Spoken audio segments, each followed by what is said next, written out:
Brothers వివాహాలు మరియు పండుగ వేడుకలకు సరికొత్త డిజైన్స్ తో అద్భుతమైన కలెక్షన్. నమస్కారం, వెల్కమ్ టు ఐ డ్రీమ్. నేను మీ సంగీత.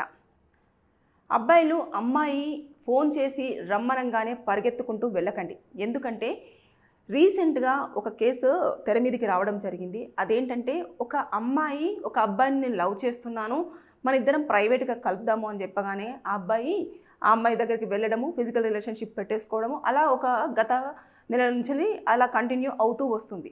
అయిన తర్వాత కొన్ని రోజుల నుంచి ఆయన ఆరోగ్య పరిస్థితి అనేది చాలా క్షీణిస్తూ రావడం జరిగిన తర్వాత అంటే నీరసించిపోతున్నాడు, సరిగ్గా తినట్లేదు, కూర్చోవట్లేదు, తర్వాత తొందరగా స్వెట్ వస్తుంది, ఇకపోతే సన్నబడిపోతున్నాడు. ఏమవుతుంది అని చెప్పేసి తెలియక తల్లిదండ్రులు ఎందుకు నువ్వు ఇలా అవుతున్నావో ఒకసారి హాస్పిటల్కి వెళ్దామని చెప్పేసి ఆ పేరెంట్స్ ఆ అబ్బాయిని హాస్పిటల్కి తీసుకొని వెళ్ళారు. వెళ్ళిన తర్వాత ఏం చేశాడు అని అంటే మొత్తం టెస్టులు చేశారు. చేసిన తర్వాత అన్ని టెస్టులలో నార్మల్ అనే వస్తుంది. చేయంగా అన్నీ చేస్తే ఆ అబ్బాయికి హెచ్ఐవి అని చెప్పేసి తెలిసింది. తెలియగానే ఇమీడియట్గా షాక్ అయ్యారు. అదేంట్రా ఈ హెచ్ఐవి ఏంది అంటే, నాకు వేరే ఒక అమ్మాయితోటి ఆల్రెడీ నేను లవ్లో ఉన్నాను, మేమిద్దరం ఫిజికల్గా గత కొన్ని నెలల నుంచి కూడా కలవడం జరుగుతుంది అని చెప్పేసి చెప్పాడు. అయితే చెప్పిన తర్వాత ఇమీడియట్గా ఆ అమ్మాయి ఎవరు ఏంటి అని చెప్పేసి పోలీస్ స్టేషన్లో కంప్లైంట్ ఇచ్చారు. ఇవ్వగానే ఆ అమ్మాయి కోసం ఎంక్వైరీ చేస్తే ఈ అబ్బాయే కాదు, దాదాపుగా 25 మంది అబ్బాయిలతోటి ఆమె శారీరక రిలేషన్షిప్ పెట్టుకోవడం జరిగింది. ఫిజికల్ రిలేషన్షిప్ పెట్టేసుకొని ఒక ఎయిడ్స్ పేషెంటు ఆవిడ ఒక 25 మంది అబ్బాయిలకి ఎయిడ్స్ని అంటించింది అంటే మామూలు విషయం కాదు. సో కకృతి బుద్ధికి పోతే అసలు జీవితమే లేకుండా పోయిన ఛాన్సెస్ ఉంటాయి. తల్లిదండ్రులు లబో దిబో అని మొత్తుకుంటే ఇంకేమొస్తుంది? ఇలాంటి కేసులలో మనం పెడదామన్నా కూడా ఆమె ఆల్రెడీ అంటే చీటింగ్ చేసింది కాబట్టి అదొకటి, తర్వాత విషయాన్ని దాచిపెట్టింది కాబట్టి దాని ప్రకారంగా సెక్షన్స్ పెట్టొచ్చేమో.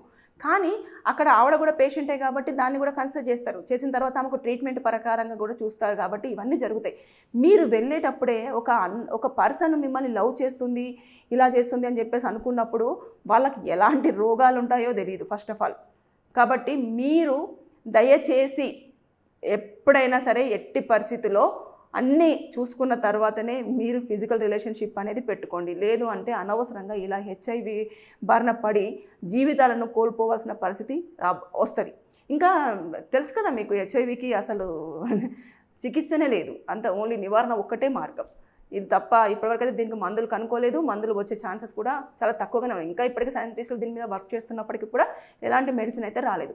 నేను ఇది వినగానే ఎందుకు చెప్తున్నాను అంటే, చాలామంది ఇప్పుడు ఊరికేనే ఫ్రీగా వస్తున్నారు కదా అని చెప్పేసి అమ్మాయిలతోటి అబ్బాయిలతోటి చాలా ఫిజికల్ రిలేషన్షిప్ పెట్టేసుకుంటారు. ఇది అబ్బాయిలకి అంటే అబ్బాయే మోసపోయాడని చెప్పేసి అమ్మాయి మోసం చేసిందని చెప్పను.